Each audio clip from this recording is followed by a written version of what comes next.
Hello community, this is Kevin Montoya with Tamaya Wellness Program. We're here at the nursery today. We're going to start some seeds for our summer growing season. I just wanted to go over a couple of steps on maybe how to start some seeds at your own home. Here we have a mixture of soil and some perlite. If you don't have a mixture like this, you can always, maybe if you get a chance, safely go to one of the hardware stores and get some potting soil. Or you can always reach out to us and we can try to get some more information to you about some soils and things like that that you could use instead. And you want to have maybe a container. You can use different things at home, you know, water bottles, egg cartons, things like that at home, that if you don't have something like this as well. And what you want to do is go ahead and fill each container fully with some of the soil. Just go ahead and push it down. You don't want to pack it too much, but you want to have enough soil that it's filled.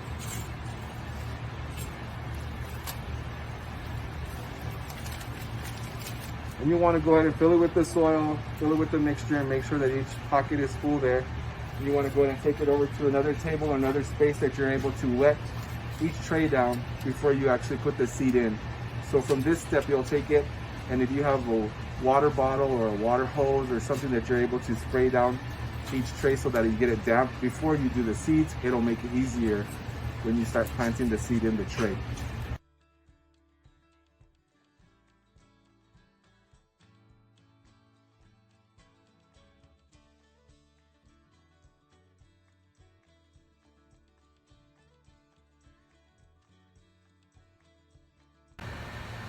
All right, we're here with Mike Halverson down at the nursery. We're going to continue with our seed starting demonstration. What's the main reason you want to start seed maybe indoors right now? Like, you know, for growers that are planning to do summer gardens, what's a good reason to start your seeds indoor now here in New Mexico?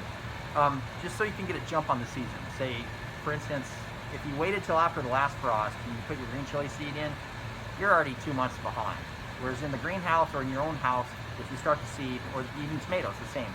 If you start them now, you get them nice and tall, you get them up to about, you're going to be harvesting chili, I would say probably like late June, early July. And that really gives you that much more growing season.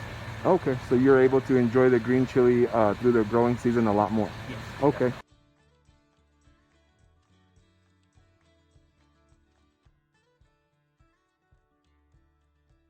Mike, can you tell us maybe some of the seeds that are better to start indoors versus some of the seeds that are better to just go directly in ground when the time is ready, maybe after the last frost? Yeah, for like the home grower, basically I would start tomatoes and chilies indoors a lot earlier because it's going to extend your season, whereas radishes, you can put the seeds directly out any time of year because radishes, harvest time is between 15 and 30 days. Lettuce, it grows really well outside. You can start it either inside or outside. It doesn't really matter.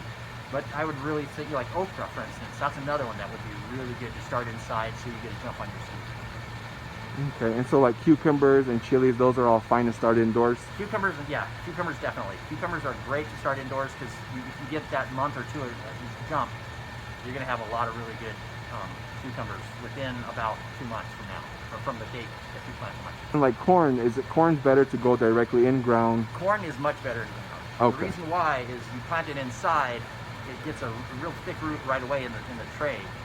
And then when you go to plant it, it stresses, so it's going to dwarf your corn, so you're not going to have corn as tall as you want.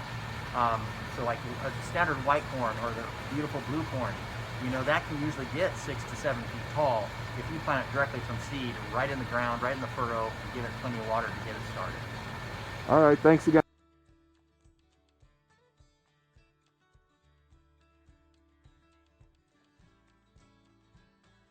Back to our seed starting demo. Here's Victoria. She's just poking some holes in the trays that we've already filled with some of the soil and the perlite, and we've wet these trays so that they're easier to work with. So now she's going just to poke some holes in there, and she's going to select her seed and go back and fill the hole.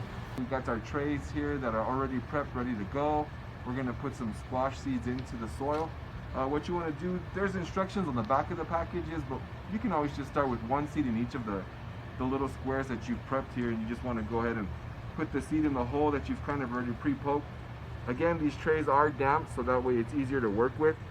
You just want to go ahead and put one seed in each of the hole there and kind of push it down just a little bit. And then go ahead and come back through and just kind of lightly cover each one with some soil. Not too much soil, or don't pack it too much, just enough to cover it.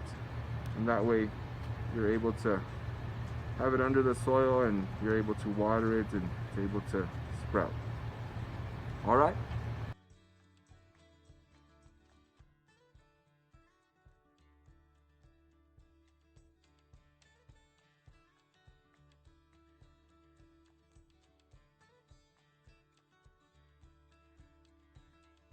Just make sure to label your plants so that you can identify them, because when they come up as seedlings, they all look pretty identical. So what do you use for that? Plant tags? You Just can use paper? plant tags, you can use popsicle sticks. Oh, that's a good idea. Um, The bag of seeds that you use, yeah, the bag of seeds. and you just want to write down maybe what it is that you've planted. Mm-hmm. Okay. Here's an example of plant tags that you can use.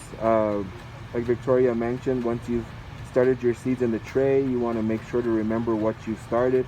So you can go ahead and, there's one site that makes it easier to write on. Go ahead and write the name of the seed that you selected. If it's a chili variety or whatever it is, then you just want to go ahead and stick the plant tags in the trays.